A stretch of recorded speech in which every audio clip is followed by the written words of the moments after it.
Hi friends, today topic వచ్చేసి స్వామి వివేకానంద. ప్రపంచంలోని గొప్ప వ్యక్తుల్లో ఇతను ఒకరు. ఇతను 1823 జనవరి 12 కోల్కత్తాలో సురేంద్రనాథ్, విశ్వనాథ్ దత్తా మరియు భువనేశ్వరి దేవిలకు వివేకానంద జన్మించాడు. ఇతని యొక్క అసలు పేరు నరేంద్రనాథ్ దత్తా. బిరుదులు: స్వామి, కర్మయోగి, హిందూ మత ఆధ్యాత్మిక రాయబారి. దీని యొక్క పుస్తకాలు: డివైన్ లైఫ్, కర్మయోగ, నా గురువు, ఐఎమ్ సోషలిస్ట్, పాశ్చాత్య భక్తి యోగ, Vartamana Bharat, Rajayoga, Jnanayoga, lecturer from Colombo to Almora. ఇతను స్థాపించిన సంస్థలు: రామకృష్ణ మఠం 1887, బారానగర్, వెస్ట్ బెంగాల్. ఇతని యొక్క పత్రిక శ్రీ రామకృష్ణ ప్రభు. వేదాంత సొసైటీని 1995 న్యూయార్క్లో స్థాపించాడు. రామకృష్ణ మిషన్ 1997 బేలూరు దగ్గర స్థాపించాడు. రామకృష్ణ మిషన్ గల మరొక పేరు వేదాంతోద్యమం. రామకృష్ణ మిషన్ 2 వార్తాపత్రికలు ప్రచురించింది. ఒకటేమో ప్రబుద్ధ భారత్, రెండోది ఉద్బోధన. ఇంపార్టెంట్ ఫ్రెండ్స్, పక్క గుర్తుపెట్టుకోండి. ప్రబుద్ధ భారత్, ఉద్బోధన. రామకృష్ణ పరమహంసను వివేకానంద మొట్టమొదటిసారిగా 1881లో కలిశాడు. 1886లో కీర్తిరాజ్ అజిత్ సింగ్ సలహా మేరకు నరేంద్రనాథ్ తన పేరును వివేకానందగా మార్చుకున్నాడు. 1888 పరిప్రజక లేదా సన్యాసి జీవితాన్ని స్వీకరించాడు. 1887 జనవరిలో రామకృష్ణ మఠంను బారానగర్లో స్థాపించాడు. 1893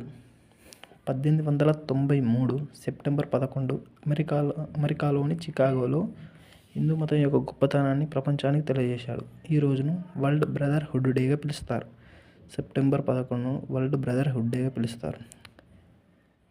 ఈ సభలో వివేకానంద ఉపయోగించిన తొలి పదాలు sisters and brothers of America. Vivekananda నినాదం దారిద్ర్య దేవో భవ. వివేకానంద తత్వం ఆధునిక వేదాంతం. ఇతని యొక్క ప్రధాన సూక్తి arise awake and stop it till the goals is reached.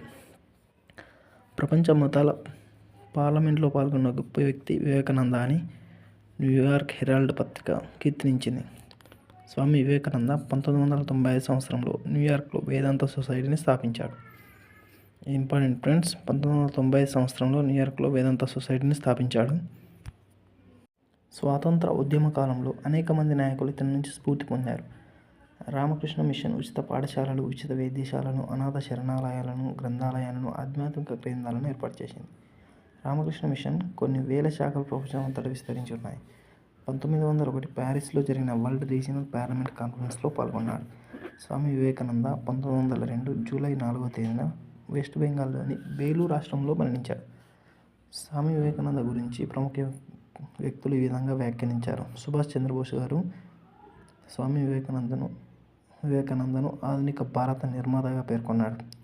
Rabindranath Tagore గారు స్వామి వివేకానందను సృష్టికే మేధావి అని ప్రశంసించారు. అరబిందో ఘోష్ భారతదేశాన్ని ఆధ్యాత్మికతతో నెలకొల్పిన వారు స్వామి వివేకానంద అని పేర్కొన్నారు. Rajagopalachari Vivekananda saved Hinduism, saved India. Vivekananda ముఖ్యమైన శిష్యురాలు మార్గరెట్ నోబెల్. ఈమె యొక్క ఇంకొక పేరు సిస్టర్ నివేదిత. మార్గరెట్ నోబెల్ స్థాపనలు. ఈమె స్థాపించిన సంస్థలు వచ్చేసి మొదటిది రామకృష్ణ శారదా మిషన్, రెండవది ఇంపార్టెంట్ బిట్ బ్రదర్స్, పక్కా గుర్తుపెట్టుకోండి. Kali, the master as, I saw him, the mother పుస్తకాల ప్రేరణతో అభినంద్రనాథ్ ఠాగూర్ భారతమాత చిత్రాన్ని వేశాడు. మార్గరెట్ నోబెల్ ఐర్లాండ్ మహిళ. 1898లో భారతదేశానికి వచ్చింది. ఈమె తన జీవితాన్ని ఆర్కే మిషన్ ద్వారా ప్రజాసేవకు అంకితం ఇచ్చింది. దివ్య విజ్ఞాన సమాజం, థియోసాఫికల్ సొసైటీ. ఇవి 1875 రష్యా దేశస్థులైన HP Blavatsky, HMS Olcott, William క్వాంజెట్లు థియోసాఫికల్ సొసైటీని న్యూయార్క్లో స్థాపించారు. ఇది రిలేటెడ్గా ఉంటుంది కొంచెం.